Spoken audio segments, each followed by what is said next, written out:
It's a full house at SailGP Event 7 in Halifax, Canada. All 13 boats on the line. But can anyone stop the Bonds Flying Ruse?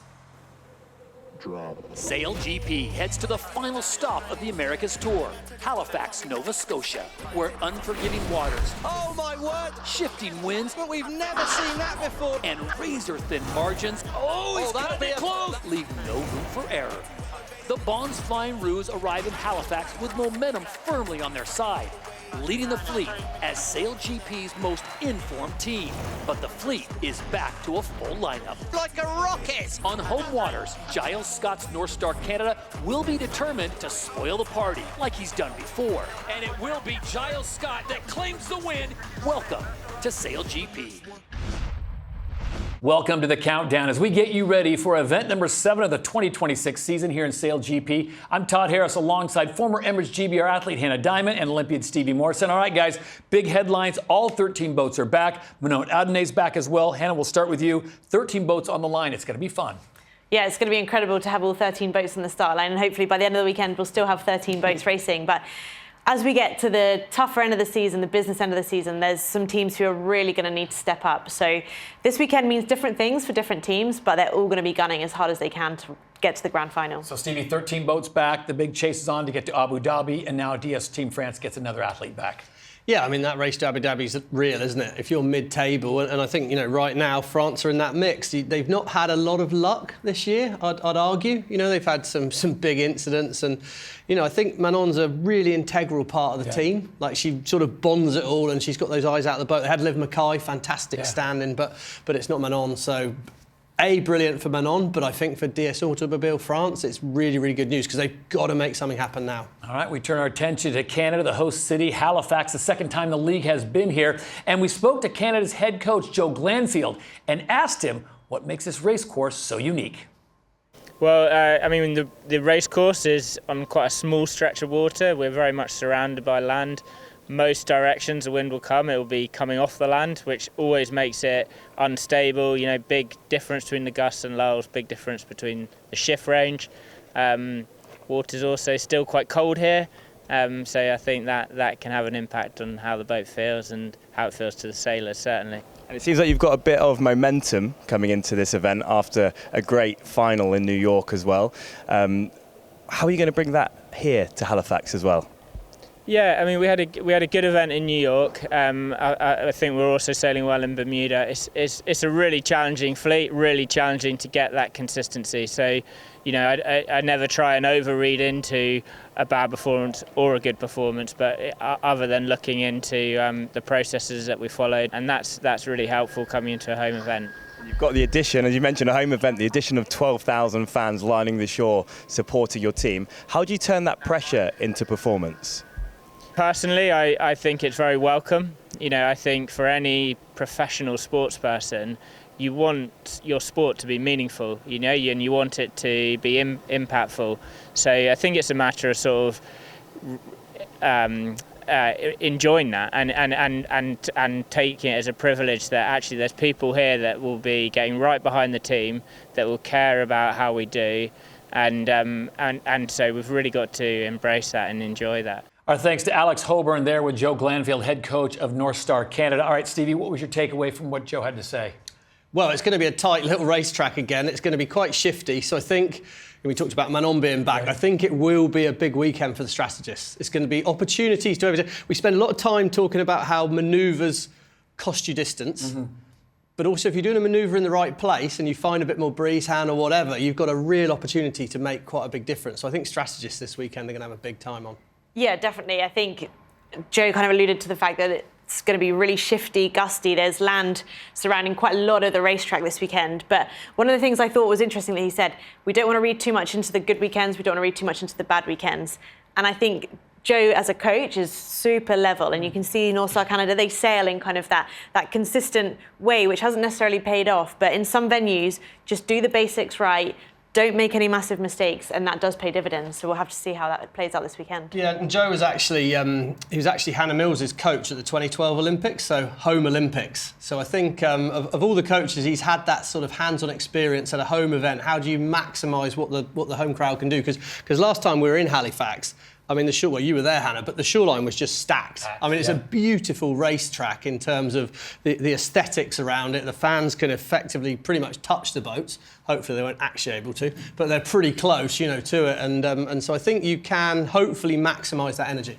Well, to Hannah's point, Canada comes in with a little bit of momentum. They finished top 3 in New York City. Speaking of New York City, we want to go back to that and revisit that incident that we had with Italy, Mubadala Brazil, and the U.S. SailGP team with a big pileup at the line, and it caused damage to all 3 boats. And I guess the big question is, Hannah, what have you heard as we look at it on the screen? What have you heard, and will all the boats be ready to go when we drop the flag on race number 1?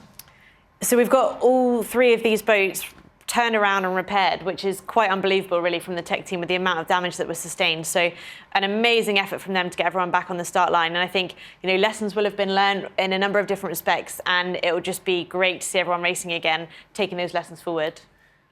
All right, so much of that was caused by, I don't know, lack of vision, having people at the right place at the right time. It'll be debated for a long time. But Stevie Morrison is at the wall to discuss a new rule being implemented. Oh yeah, Todd, well exactly. We just don't want incidents like we had in New York. And as we look at the screen here, we're on board the Italian boat, and I think it's Phil Robertson's eyes. You can see he's looking around to the left. He's not looking at those boats coming into him. And that really led to, that was the whole cause of the problem. No one on the US boat, no one on the Italian boat was really looking at that incident take place until it was too late. So we've had a rule change. The 2 aftermost jack lines. Now, the jack lines are the lines across the back of the boat attached to sailors, keep them safe on board there.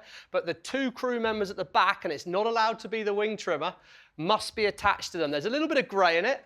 Nice little bit of grey in it that says that, you know, they may be able to briefly lead, and I think the teams will be pushing the meaning of that. But my understanding from Chief Umpire Craig Mitchell is they have to stay attached at the back of the boat. Now, if we're going to go on board and have a little look at the French boat here, we're coming in, we're going to zoom in. I mean, what a shot that is as we come in over the top of the French boat here. But the thing we're looking at, we can see middle of the boat there as the wing trimmer crosses dramatically across the boat. And we see here, that's actually their Liv Mackay. She's in place of Manon back this weekend, which is really, really great news. But that line going across the boat there, that's the jack line. So that's what the sailors are attached to on board the boat. That's what's keeping them safe. But if you keep the sailors at the back of the boat, it means we have that extra bit of vision out there on the water. And what it's going to mean, well, I think for teams like the US who do so well with Anna Weiss, big, powerful grinder at the front, they're going to have to take that position back in the boat. So I think it's going to mean that a lot of the teams are short-handed on the grinding, potentially. Big decisions for the teams to make out there.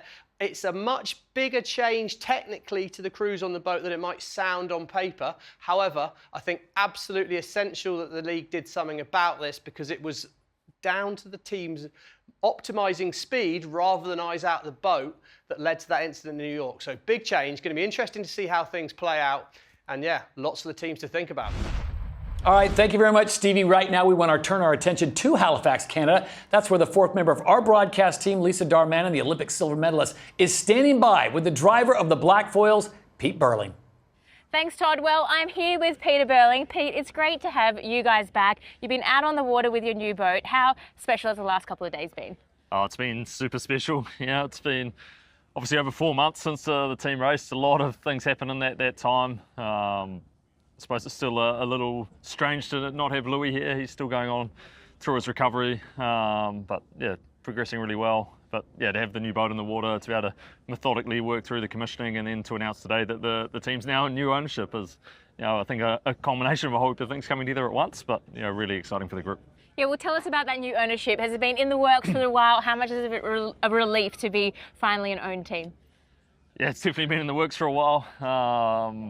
Yeah, I mean, this conversation's been going on, over 6 months, and a lot of conversations prior to that. But, I think we've found an absolutely incredible partner. Their track record across sport, what they managed to do with McLaren Racing, growing that into what you see it is today, with the X Games, how quickly they've grown that entity. And, I think for us as well, just amazing people. So, you've got to really respect the people you work with, and we're really excited to grow this relationship and where we can get to together. Yeah, so exciting for the Black Foils. Now, here in Halifax, you had a couple of hours on the water yesterday. What are you expecting ahead of the weekend?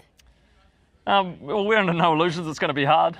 We haven't sailed for 4 months, like I just said, but I think the group's done an amazing job making sure they're all individually prepared. We've done a lot of work over the events, making sure we keep progressing as a group, and it felt like that muscle memory was coming back yesterday. So, we definitely know if we sail well this weekend, we've got a shot at winning. But in saying that, we're under no illusions that it's going to be tough. We've got to make sure we do the little things well and get back into that progression of improving.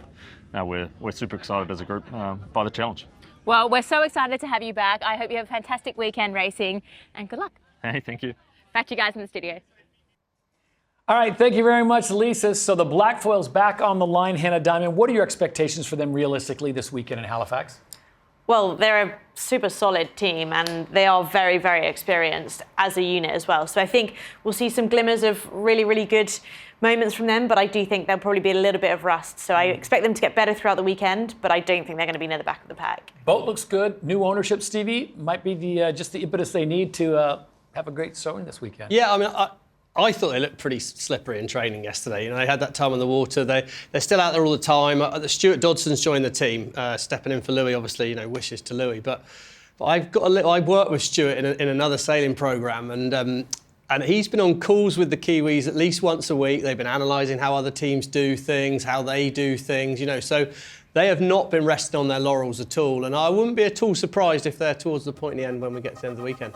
So you're saying there's a chance? There's a chance, Todd. All right, so let's take a look at the standings coming into this event in Halifax. 6 events down. This will be event number 7, and it is the 3-time champion Bonds Flying Roos that sit atop. They are 11 points clear. And guys, I tell you what, Hannah, your team, Emirates GBR, your former team, 11 points back. They just haven't found their groove just yet, but you know it's coming. Yeah, I mean, I think at this point in the season, it's all about just getting to the final, building that momentum and seeing where you go from there. I think the question for me is who's going to get that 3rd spot at the moment. And it's super tight. Obviously, US at the moment are sitting quite nicely in that spot, but there's definitely a number of teams who are coming hot at their heels to try and steal that from them. You like Canada. You've always liked Canada because you think they have the momentum. You think they have the talent. Is this where they start their campaign and say, we launch ourselves and maybe do another final and then just run through the 4 European stops? Yeah, well, they've gone 10, 5, 3 at the last 3 events. Yeah. So there's a very linear movement. As Hannah said, Joe is a pretty level guy as the leader of the team, I suppose, with Giles in that coaching role. And so yes, they're going the right way. What an opportunity on home turf, but also where they sit in the standings, they need it. If they want to give themselves any hope, and at the beginning of the year. Yeah, I don't think that the Bonds Flying Roos or that they're Emirates GBR just yet, but they should be in the question mark. Can we get that 3rd spot? But they've got to come out with at least a podium here. But until someone beats the Bonds Flying Roos, I mean, they've won 4 of 6 events and 3 in a row, Stevie. They are no question the team to beat. Yeah, I've said it many, many times before, but Tom Slingsby he thrives off confidence. He thrives off that positive energy. He can get very negative and into himself quite quickly, and then he loses that magic that he's got. But Ian Jensen coming in, arguably the #1 wing trimmer in the league. They paid big money for him, I assume. No one's actually told me how much he got, but he's walking around in some nice clothes. And I just think, that he's been a great signing and he's given Tom that calm. So yeah, while the momentum's there, the Bonds Flying Roos are just, very, very good. All right, let's go back to the situation on board Mubadala Brazil. We've got a big change coming in. This is the biggest change we've seen, someone taking over for Martina Grail. Do you like the decision? Is it hasty? What's your take? I think it depends what the goal is, really. And the team's been really strong in saying that it's a performance objective. And Paul Goodison has driven the F50 before, so it's not something that's brand new to him. And Martine, she's done an incredible job. But I think if you're looking to grow and keep developing your performance, maybe this is a short-term change which could bring real dividends for them. I think there's plenty to learn for the whole team. So potentially this is a change which allows them to grow. And I think making those bold decisions is what we really need to see. Stevie, I know in basketball, specifically in the NBA, if a player's not getting their shots or seeing stuff, a coach sometimes will put someone on the bench and bring them off the bench. Not a starting five, but bring them off the bench just so they can see the game a little bit. Yeah. Is this a case of maybe giving Martini a situation, be a strategist, and maybe she see things different, have a reset? Yeah, what a great analogy. Yeah, nice. I like that. Yeah, I do think that that's really, really true. I mean, it's going to give her the space. She's still on the boat. Yeah. You know, she's a two-time Olympic gold medalist. She's going to be able to get her head out the boat more, see the racetrack, bring in that little bit of flair that we know she's got, whereas maybe, you know, you're quite head down in that driving role. You're quite sailing off numbers. There's not the feel that she's used to having in a lot of the sailing she's done before.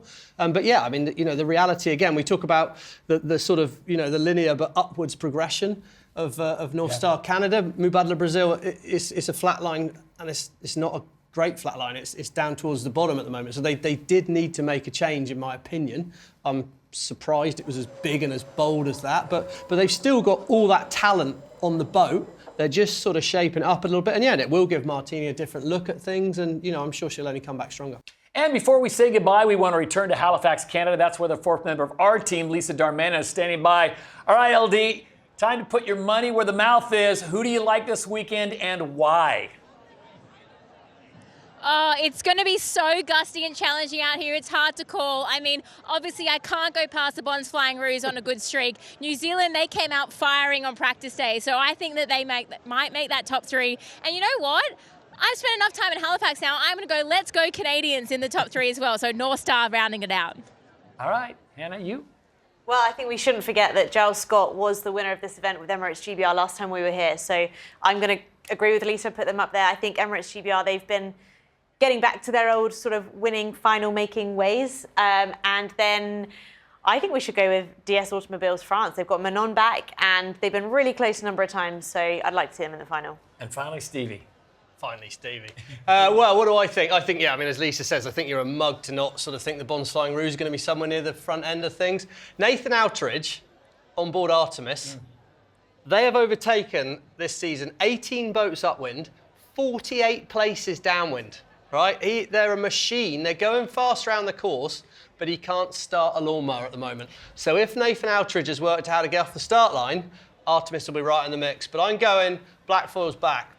Wow, bold pick. All right, Lisa, before we let you go, we need to get some intel. What do the conditions look like for Saturday and, of course, Super Sunday? Oh, it's looking super challenging. So we're expecting really good winds, around 20 kilometres per hour from the southwest, which means it's going to be blowing off the city, super gusty, really tricky around the starting box, but plenty of wind for foiling. It's all going to come down to manoeuvres, and then the wind's going to shift around. It's going to be coming a little bit more from the north, which is more what we saw 2 years ago. So it's going to be just as gusty. The forecast is looking better and better. It was looking quite light, but it's building every day. So I'm expecting an action-packed weekend, but it's going to be who can stay on the foils in the manoeuvres, because that's where teams will come unstuck. All right, you've given us the intel on the weather, but what's the atmosphere like there? This is only the second time we've been in Halifax, and all we've heard about is how great the crowds are. Oh, the crowds are absolutely incredible. As you can see, it's already completely packed behind me. Everyone was watching practice racing, cheering everyone on. And this grandstand is going to be incredible. I'm sure it's going to be full of North Star fans in their red and black waving the flags. But, you know, everybody's getting around the event. Everyone's so happy that we're back. And, you know, last time it was pouring with rain and this was absolutely packed. Lucky the sun's shining, so everyone's just a little bit happier right now in Halifax. All right, our favorite Australian gets the final say. So for Stevie Morrison, Hannah Diamond, Lisa Darmanin, I'm Todd Harris. Enjoy the racing at the Canada Sail Grand Prix Halifax. We'll see you afterwards.